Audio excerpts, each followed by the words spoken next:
తెలంగాణ రాష్ట్ర ముఖ్యమంత్రి రేవంత్ అన్న ఫుల్ టెన్షన్లు ఉన్నాడట, పరేషాన్లు ఉన్నాడట.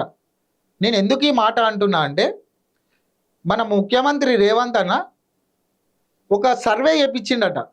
ఆ సర్వేలో వచ్చిన ఇంటెలిజెంట్ రిపోర్ట్స్ని చూసి మొత్తం అత్తలకుతలం అవుతుండట.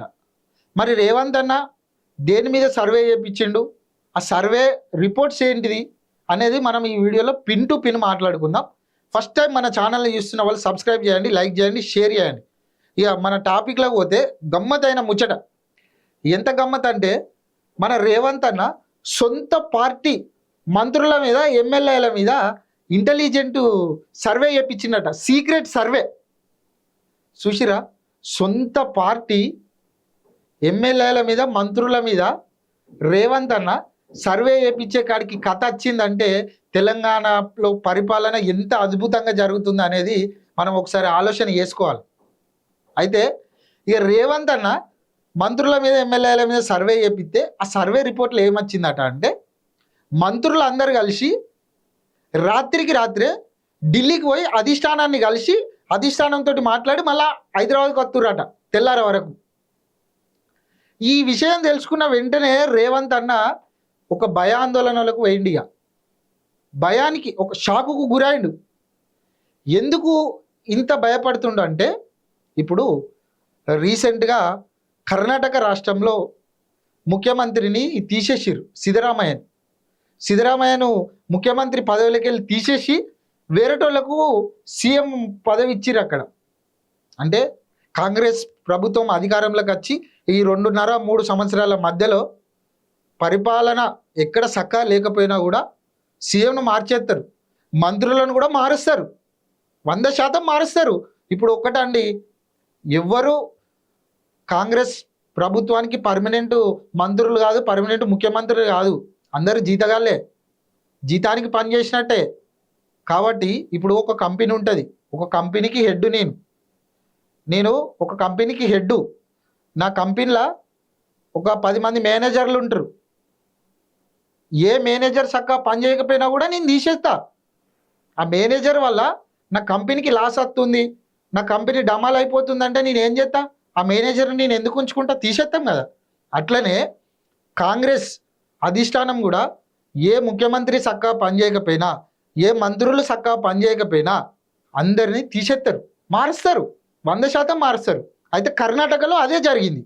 ఇప్పుడు అన్ని రాష్ట్రాలల్లో ఎలక్షన్లు అయిపోయినాయి, అన్ని రాష్ట్రాలలో ఎలక్షన్స్ అయిపోయినాయి. ఇప్పుడు అధిష్టానం, కాంగ్రెస్ అధిష్టానం ఏం చెప్తుందంటే, చెక్ చేసుకుంటూ వస్తారు ఇక ఏ రాష్ట్రంలో ఎట్లా జరుగుతుంది, పరిపాలన ఎట్లా జరుగుతుంది, కాంగ్రెస్ ప్రభుత్వం పైన జనాలు ఏమనుకుంటారు, అంత మంచిగానే ఉన్నదా లేకపోతే ప్రభుత్వం పైన ఏమైనా వ్యతిరేకత వస్తుందా అనేది అంతా ఒకసారి వీళ్ళు చెక్ చేసుకుంటూ వచ్చే ప్రయత్నం చేస్తారు. ఇందులో మెయిన్గా తెలంగాణలో కాంగ్రెస్ ప్రభుత్వం మీద తీవ్రమైన వ్యతిరేకత ఉన్నది. ఇప్పుడు ఘోరంగా అంటే ఘోరంగా వ్యతిరేకత ఉన్నది. అందుకనే అధిష్టానము రేవంత్ అన్నకు ఒక టాస్క్ ఇచ్చిందట. రేవంత్ అన్నకు, మంత్రులకు 6 నెలల టైంలో తెలంగాణలో కాంగ్రెస్ పార్టీ మీద ఉన్న వ్యతిరేకత అంతా పోవాలి. తెలంగాణలో ఇప్పటికిప్పుడు ఎలక్షన్ జరిగితే బీఆర్ఎస్ పార్టీ అధికారంలోకి వచ్చే అవకాశాలు కనబడుతున్నాయి. అసలు మీరు ఏం చేస్తారు? కేసీఆర్ పరిపాలన బాగలేదని చెప్పి కేసీఆర్ను పక్కకు పెట్టి మనకు అధికారం ఇచ్చిర్రు. అట్లాంటిది ప్రభుత్వం అధికారంలోకి వచ్చిన 2.5 సంవత్సరాలలోనే ఎందుకు ప్రభుత్వం మీద ఇంత వ్యతిరేకత వచ్చింది తెలంగాణలో అని చెప్పేసి అధిష్టానము రేవంత్ అన్నకు గట్టిగానే క్లాస్ వీకిరట.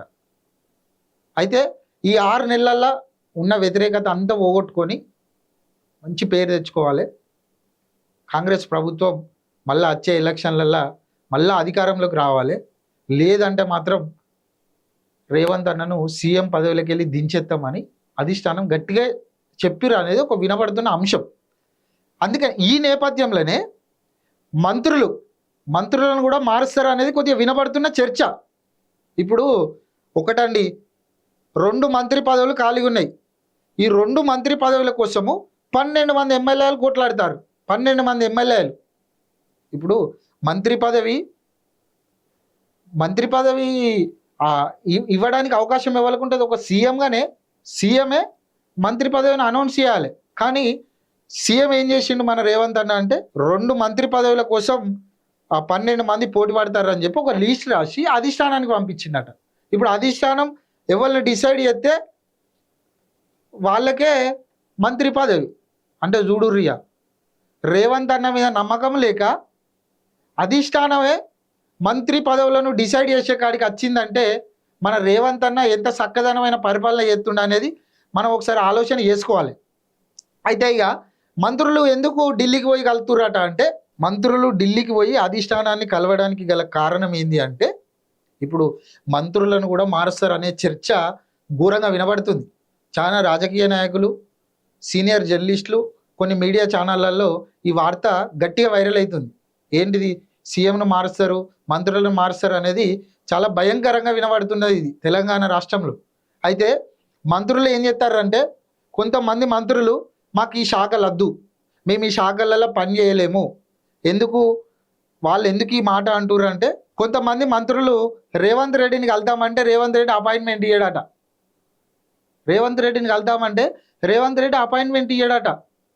ఇక మేము ఈ మంత్రి పదవులలో ఉంటే మాకు చాలా డ్యామేజ్ అవుతుంది, ప్రజలు మమ్మల్ని తిట్టుకుంటారు, మేము ఈ మంత్రి పదవులలో ఉండము, మాకు వేరే మంత్రి పదవులు కావాలని చెప్పేసి రేవంత్ రెడ్డికి తెలియకుండా మంత్రులు హైకమాండ్ దగ్గర పోయి హైకమాండ్తో చెప్పత్తురట, మేము ఈ శాఖలలో ఉండం, మాకు ఈ శాఖలలో ఉంటే డ్యామేజ్ అవుతుంది, మళ్ళీ వచ్చే ఎలక్షన్లలో మేము అధికారంలోకి వస్తామో రామో కూడా తెలియదు, లేదంటే మేము రాజీనామా చేద్దామని చెప్పేసి హైకమాండ్తో మాట్లాడుతుర్రట.